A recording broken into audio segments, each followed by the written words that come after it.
Hi guys, welcome back from Carly at the Apothecary, and today we are going to be making a toner and gel for acne prone skin.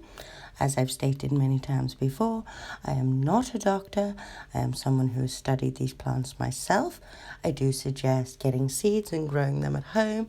However, if you do want to go find them wild, get yourself a good guidebook. We will be starting off by making rose water, which can be used as a toner and tightener of skin itself, but we will also be looking for some calendula and making a specialized toner and adding some natural gelatin and making a gel to use later. You can see, even though a few of the flowers have survived so far this winter, they're pretty much dead. Good thing I picked some in the season and dried them. Managed to harvest during the summer, as they weren't really coming along, my viola tricolor, so I'm quite happy to see some of them still sprouting out in the beginning of January 2020. So I'll pick all these heads and then probably trim them back so they come back in spring. Back in the kitchen, we have our fresh ingredients. Firstly, we have our aloe vera, which is great for soothing damaged skin and cell regeneration. Our calendula, which soothes acne and sore and chapped skin and also regenerates, similar to the aloe. And we have our viola tricolor, which are most used in eczema, again to heal the skin. I've got some dried petals, and I also have some of my dried rose petals, which I'll be using to make the rose water. I have agar. You can use gelatin, but it is meat-based. This is a natural version made from seaweed. We have some vegetable glycerin to aid the absorption into the skin. And we have our oils. We have tea tree oil. I advise you use a little bit of this as it can cause stinging, but this is also a preservative. I was also quite sparing with the witch hazel oil, which has been used for millennia as the active ingredient in acne treatments to reduce the skin irritation and sensitivity.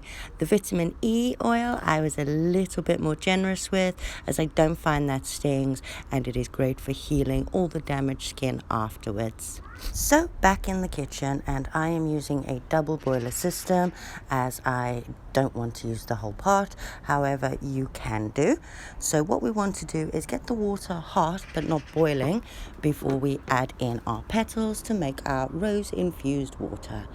So once our water is hot, as I said, we are going to pop our petals in and give them a good stir. Now you want to try keep them underneath the water as much as possible.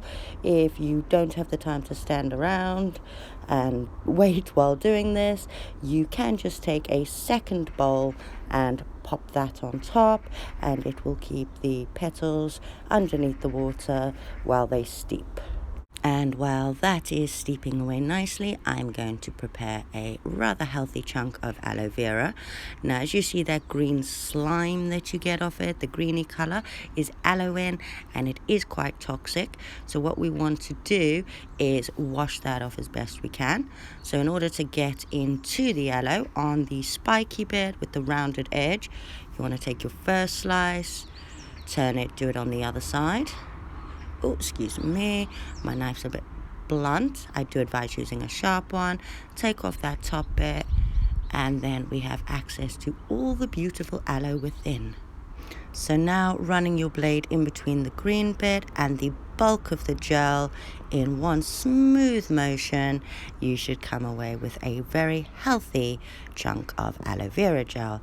So this I'm going to pop in a bottle of cold water, and I'm going to let that soak to get rid of all the excess aloe and pop it in with our distilled water to give it a good blend and use later in our toner. Now our rose petals have been steeping for a few hours, and I am going to take it off the heat and immediately pop the bowl into some ice water to help it cool down as quickly as possible. We want as few things escaping into the steam as possible. And in a fresh bowl of hot water, we will now repeat that process with our calendula leaves, our viola tricolor, and any dried leaves we have, and we are going to Let that heat again for as long as we possibly can. If you want to repeat the pop in the bowl on top to keep it suspended, I let mine sit on low for around 2 hours. Remember, you do not want it to boil, as most of the essential ingredients will escape in the steam. After about an hour of slow heating and continuous stirring, mine is about ready to come off. I have a nice orange color to it. And I have my combined oils.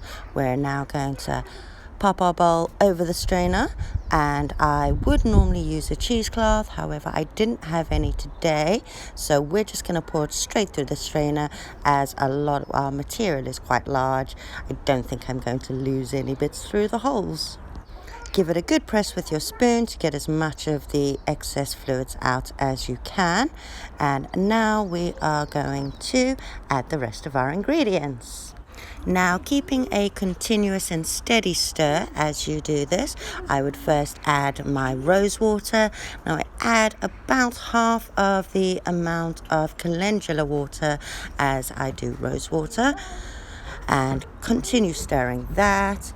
We're now going to add our combined oils. Remember, I had about 2 drops of tea tree, 2 drops of the witch hazel, and about 5 of the vitamin E oil.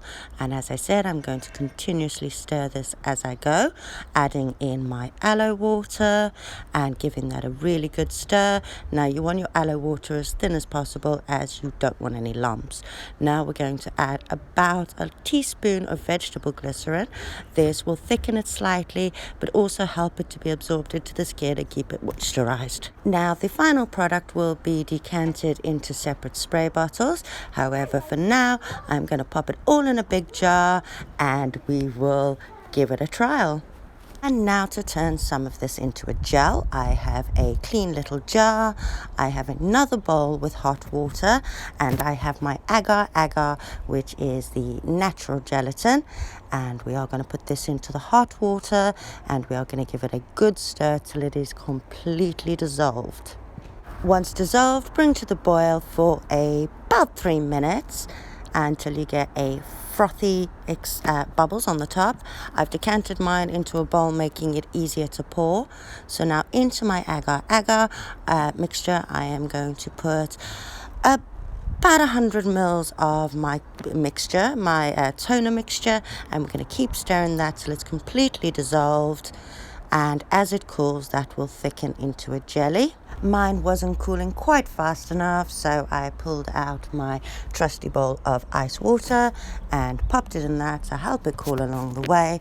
But remember, decant it before it turns to jelly. So here's a bit I don't normally do, and it's the try it out section. So excuse me and my bedhead, but let's give this a go. Now, I gave my face a really good wash before trying this out with tea tree face wash, and yet just one use and still so much dirt on my skin. Who would have thought it? Ew, sorry for the graphics, but absolutely love this. Hope you're up for giving it a go.